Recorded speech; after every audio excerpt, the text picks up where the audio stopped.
Lewat telegram, Polda Sumsel pemindahan tugaskan 4 perwira Polsek Sukarami Palembang. Hal ini merupakan buntut dari kaburnya 5 tahanan di Polsek itu beberapa waktu lalu.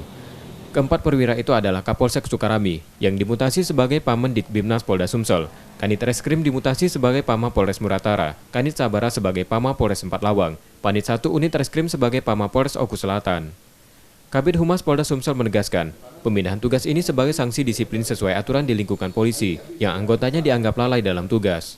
Terkait dengan adanya mutasi di 3 perwira dan 1 anggota di Polsek Sukarame, memang salah satunya adalah terkait dengan adanya permasalahan larinya tahanan. Ini terkait maksud bahwa kita sebagai pimpinan diminta memang harus selalu mengawasi.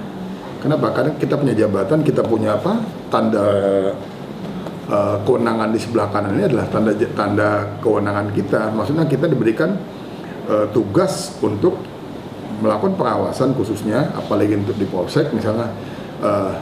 Seperti apa kegiatan di Polsek ya memang harus diketahui. Saat ini 2 anggota polisi lainnya masih diperiksa di Propam Polrestabes Palembang, dan jika terbukti lalai maka juga akan disanksi disiplin.